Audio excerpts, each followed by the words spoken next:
Well, and here we are back for part two. So let's leap right into this. Here's a really interesting shot of the edge of this bridge base going across the canyon. It's an interesting view of it. I haven't seen that before. It certainly does show off the deep depth of field. It's interesting to see the shadow through the haze on stuff. It's nicely composed, strong leading lines. It becomes more of an abstract, though that the story is in the design, not in the specifics, because there really isn't anything specific to concentrate on. Not the pattern of the underside of the bridge, the walkway. These would be fascinating. I'll bet there's a dozen cool photographs in the piering that's here. So this is a place that would be interesting to see. I'd love to know what all this stuff falling down is. Was that an old bridge that fell? What exactly is all of this? So it's an image that raises lots of questions. It's a really nice image. Does deep depth of field. So cool. Let's move on. Well, this may be a view up on top of the same bridge. I don't know, because I don't know where that is. The shot certainly shows us shallow depth of field. The only thing being focused on is one of the uprights through which a cable or bar or handrail or whatever that is goes. The people on it are out of focus, so I'm assuming our main point of focus is this rail. Well, this is really cool. There's some wonderful texture in here. But if that's our subject, this is irrelevant. So I would move in on that. If the subject has to do with the people, then I would get rid of this little thing sticking out on the side simply by removing it. And getting rid of that, well, now let us here. I'd darken this a little to make up for that. Or I don't need all of this, so I could come in just a little more. Bring this up a little. Now I haven't lost anything about the bridge. I would darken this corner. But again, what are we learning here except that this is clearly an old bridge with a gazillion paint coats on it. But it does serve that depth of field issue nicely. It's an interesting shot. Boy, we're into bridges and overpasses in this group. Here's an interesting one. It is more than a little bit off kilter. I'm assuming this light post should be straight. And it's not. So that's something I would correct, because it just feels like it's off kilter a bit. That would be easy enough to do. Let me get rid of that guideline because it's kind of in the way in this case. As I would go over here, pick up the ruler tool, and again, you can pick something that's either dead vertical or dead horizontal, or is supposed to be. Click on that, come up, say straighten layer, and now we have that. That presents us an interesting cropping issue, but I don't think it's going to ruin this shot.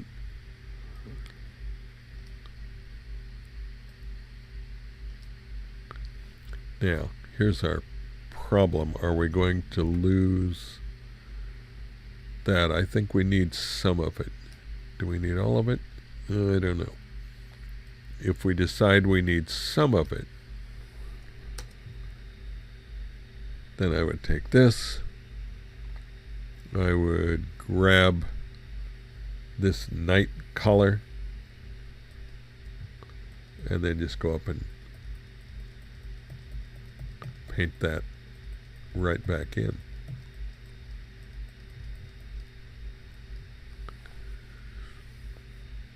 And now it just feels a little better. It feels like it's straight. I don't know if there is detail in here, and if there was, whether we would want it. The quick way to tell is simply to make a duplicate layer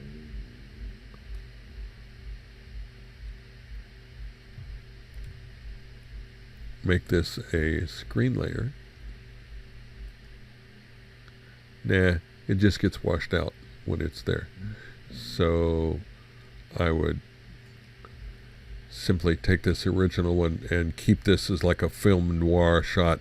Now what we need is some lonely person on this bench, or someone walking down this in like a trench coat or something.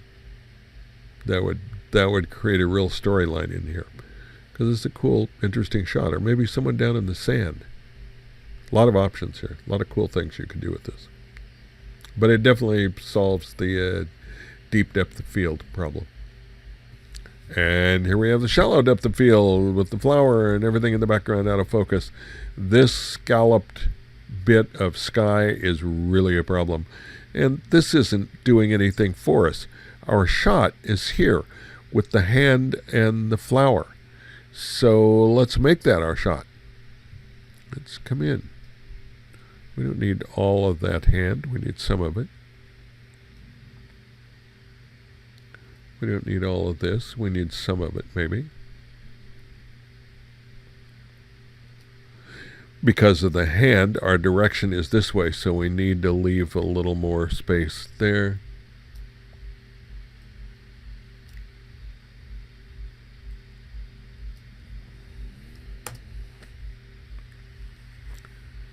And now, at the very least, we've gotten rid of that scalloped roof that really was going to draw attention to it. And then we could build a little contrast in here if we chose. Darken this a little bit, maybe vignette it ever so slightly. Give this a little more of a dynamic range to it. I'm just going to use the burn tool right now to see if that works at all. Yeah, a little.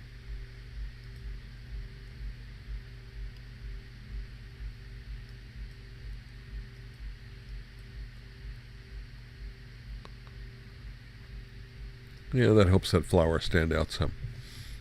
So that's nice. A real shot, actually, is right in here in the middle of this. So we could take this a step further and make it about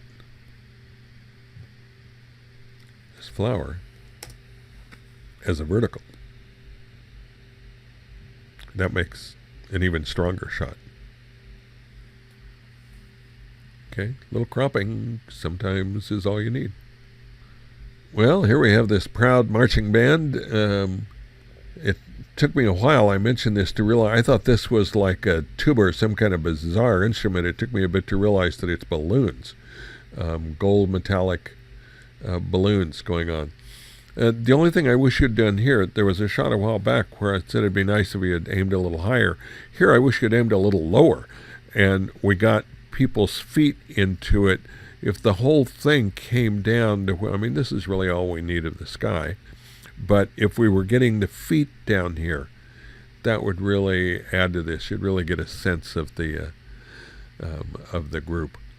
So it's kind of a viewing, cropping perspective issue. It does give you the deep depth of field from the Piper in front to the trees in the background. So that part worked. That's cool.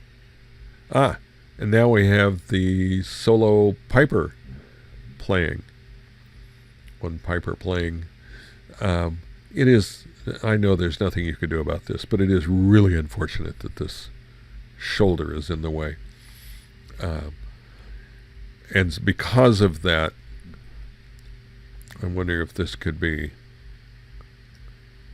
brought in really tight. If it had a long lens able to do this.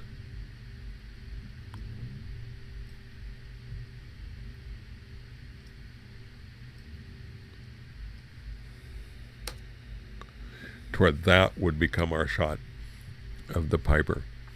I think that would be considerably tighter and more powerful for our shooting. And in fact, at that, you might even be able to read the crest on her cap to know what clan or what regiment she's supposed to represent. Okay, let's go on. Well, this is a nice quiet scene along this lake, wherever it is. I have no idea where this is, but it's pretty. The rich blues in the lake. It's very quiet. The little, I guess this is a bathroom or something, but the little boathouse or whatever these are on the side. This is very cool.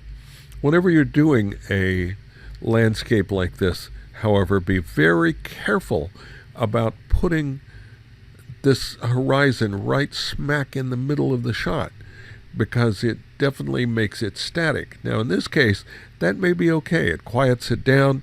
It's not going anywhere. There's nothing dramatic to see in the sky. Normally, however, when you've got the world split into two parts, the sky and the water, pick one that's the most important to your shot. And in this case, because there isn't anything up in the sky, it's probably the water. So that would allow you to bring this down now to where that horizon line is almost right at that rule of thirds position. We don't really need all of this for the lake. I don't know what's out in the water, if it's something really important or not.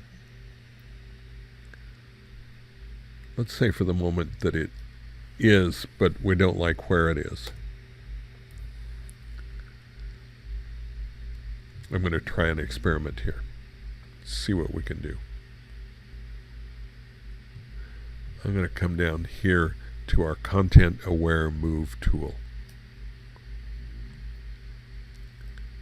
And I'm going to grab this little guy.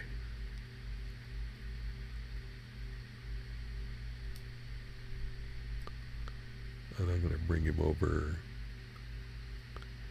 to right about here.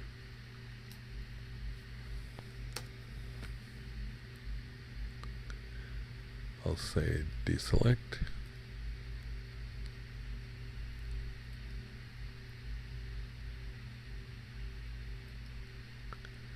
Now I'm going to bring this in a bit.